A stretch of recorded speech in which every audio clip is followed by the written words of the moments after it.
যে আমি আমার সন্তান কিন্তু বিশ্ববিদ্যালয়ের পরে এবং কেসি কলেজের পরে সন্তানেরা দেওয়াল লিখতে লিখতে শেষ।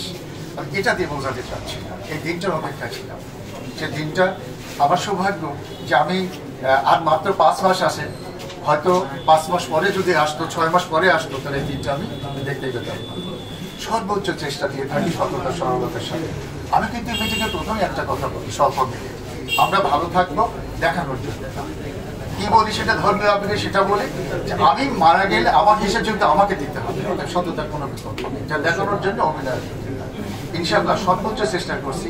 শহীদ উপর মতো জায়গায় আলহামদুলিল্লাহ 3.5 বছর চলে গেছে, আর 5টা মাস সামনে আসছে। বলতে চাচ্ছি চাকরির শেষ কথা দিয়ে না, যে 3.5 বছর আমি কাটালাম। আলহামদুলিল্লাহ আমি বলবো আমার যতটুকু যোগ্যতা দিয়ে, সততা দিয়ে, সরলতা দিয়ে আমি চেষ্টা করছি পিছনের ইতিহাসে এই সমিতি মানে এই জোনাল অফিসে সর্বোচ্চ চেষ্টা করবো।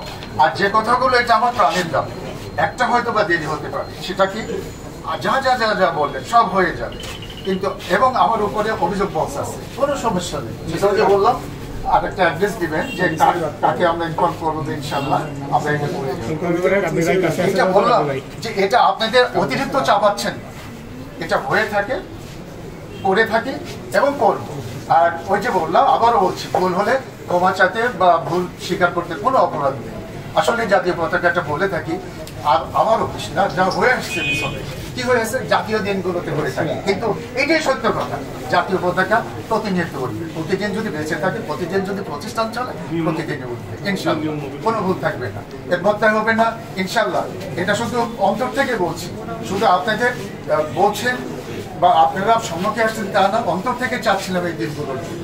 ওই যে একটা কথা শেষে বলছেন প্রয়োজনে প্রশাসনে আপনারা চান, হ্যাঁ বাবা 85,000 গ্রাহক ত্রুটি, ওটাকে বলা হয় ইরর, 5% 10% থাকবেই, সেটা সমাধান আমরা করি, সেটা আমরা সমাধান করবো। 85,000 গোটা উপজেলা আমার গ্রাহক, তোমার একা না, আমি বলছি 5% হয়ে থাকে তার সমাধান হবে, অভিযোগ আসে ইনশাল্লাহ। এই দিনটা অপেক্ষা ছিলাম, সানন্দে গ্রহণ করলাম এবং সেই অনুযায়ী চলার চেষ্টা করে আসছি, আরো করবো, আরো সহযোগিতা করবো। যে একটা কথা বলছেন, কি বলছেন যে প্রয়োজনে আপনারা সমস্যা করলে আমাদের বলেন, আমরা প্রশাসনের সাহায্য দেবো ইনশাআল্লাহ, যোগাযোগ থাকবে এবং প্রতিনিয়ত এভাবে চলতে থাকবে। এটা তো আমার। আর ফোনের কথাটা বলি, আমার ফোন বা আমাদের ফোন একটা উপজেলায় যখন যে ভালো কথা বলছেন যে বিদ্যুৎ যদি নাই থাকে তাহলে মাইকিং করতে হবে, 3টা মাইক করে একটা উপজেলায়, কিন্তু 3টা মাইক সবার কানে পৌঁছায় কি পৌঁছায় না জানি না, এটাও সম্ভব না যে সবার জোর যায় বলা, তাই তো।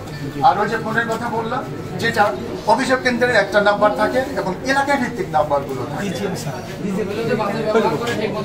হ্যাঁ, এই যে একই সঙ্গে যখন একটা উপজেলায় সেন্টার থাকে না, তখন কিন্তু 85,000 গ্রাহকের মধ্যে 10,000ই কিন্তু অ্যাটেন্ড করার চেষ্টা করে কিনা বলেন সবাই। এই জন্যই কিন্তু এইগুলো হয়ে থাকে।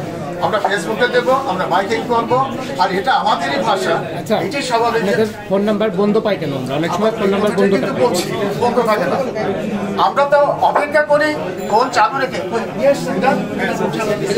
আমরা তো অপেক্ষা করি আমাদের কোনো ত্রুটি, যেমন দুর্ঘটনা হলে, আচ্ছা আমি আর একটা মিনিট 30 সেকেন্ড, আমরা ফোন চালু রাখি কেমন সেটা বলি, অপেক্ষা করি মানুষ বলবে যে ওই জায়গাটাতে সমস্যা হয়েছে, ওই জায়গায় গাছ পড়ছে, ওই জায়গায় আগুন ধরছে, আসেন কাজটা করে দিলে লাইনটা চালু হবে।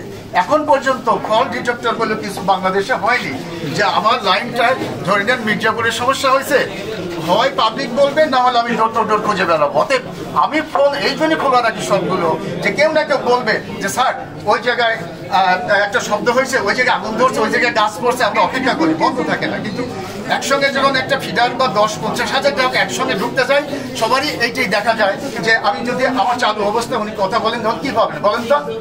বন্ধ বলবে না, সংযোগ দেওয়া সম্ভব না, সেইটাই বলছি আমি। তো ইনশাল্লাহ আমি বললাম